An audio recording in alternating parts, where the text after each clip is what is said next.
Hi hello, നമുക്കിന്ന് ഒരു മുരിങ്ങയില റെസിപ്പി കണ്ടാലോ? മുരിങ്ങയില വെച്ച് നമുക്കൊരു താളിപ്പ് സെറ്റ് ചെയ്തെടുക്കാം. ഓക്കെ, അപ്പോൾ ബായോ. മുരിങ്ങയിലൊക്കെ ഞാൻ കഴുകി വൃത്തിയാക്കി എടുത്തു. എന്നിട്ട് ചീനച്ചട്ടി വെച്ചിട്ട് നമ്മൾ നോർമൽ ഒരു തോരൻ വെക്കാൻ എന്തൊക്കെ ചെയ്യും അതുപോലെ എല്ലാം സെറ്റ് ചെയ്തെടുക്കണം.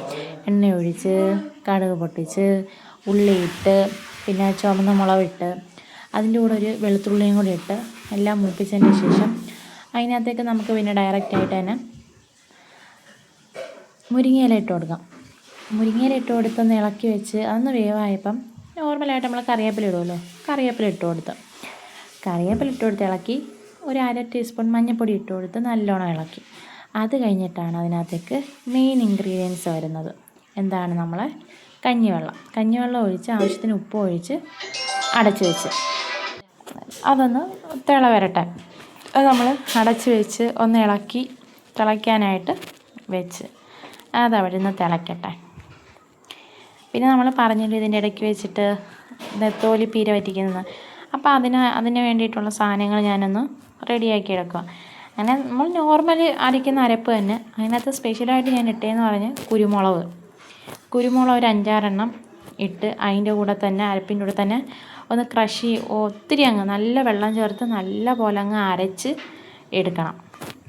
അത്രയേ ഉള്ളൂ. ഇതിൻ്റെ അരപ്പിനകത്ത് വലിയ വ്യത്യാസമോ കാര്യങ്ങളോ ഒന്നുമില്ല. അപ്പോൾ ഇത് നമ്മൾ കൊണ്ടുപോയി അരച്ചിട്ട് വരട്ടെ. അതിൻ്റെ മുമ്പ് എനിക്ക് ആ താളി വെച്ച പാത്രത്തിൽ തന്നെ മീൻ വെക്കണമെന്നൊരാഗ്രഹം. അങ്ങനെ പിന്നെ താളി എടുത്ത് ഞാൻ വേറെ പാത്രത്തിൽ പകർന്ന് വെച്ചിട്ട് ആ ചീനച്ചട്ടി കഴുകിയിട്ടാണ് ഞാൻ പിന്നെ അതിനകത്ത് തന്നെയാണ് മീൻ തോരനായി വെക്കാൻ പോകുന്നത്. അപ്പോൾ അതിനകത്തും അങ്ങനെ സ്പെഷ്യലായിട്ടുള്ള ചേരുവ കാര്യങ്ങളൊന്നുമില്ല. ഒരു ചേരുവക മാത്രമേ ഉള്ളൂ അതിനകത്തൊരു സ്പെഷ്യലായിട്ട് വരുന്നത്. നോർമൽ രീതിയാണെങ്കിൽ കടുക് പൊട്ടിച്ച് ഉലുവ ഇട്ട് വറ്റൽമുളക് ഇട്ട് ഉള്ളിയിട്ട് അതിനകത്തേക്ക് പിന്നെ നമ്മൾ മുരിങ്ങയ്ക്ക, മുളക്, തക്കാളി ഇത് അരിഞ്ഞ് വെച്ചിട്ടുണ്ട്. അത് ചേർത്ത് കൊടുത്ത് പിന്നെ മീനകത്ത് മഞ്ഞൾപ്പൊടിയും കുരുമുളക് പൊടിയും ഇട്ട് മാഗ്നേറ്റ് ചെയ്ത് ശകലം മല്ലിപ്പൊടിയും മുളകും കൂടി ചേർത്ത് മാഗ്നേറ്റ് ചെയ്ത് ഒരു 5 മിനിറ്റ് റെസ്റ്റ് ചെയ്യാൻ വെച്ച്. എന്നിട്ട് മുരിങ്ങയും തക്കാളിയും മുളകും കൂടി അതിനകത്ത് ഇട്ടിട്ട് പുളിവെള്ളം നമ്മൾ ഒഴിച്ചു കൊടുത്തു.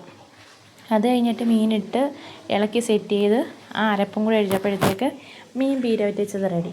അതിൻ്റെ മുമ്പായിട്ട് അമ്മ മീൻ കറി വെച്ചായിരുന്നു. അപ്പോൾ ഇന്നത്തെ സ്പെഷ്യൽ താളിപ്പും ഈ മീൻ കറിയുമാണ്.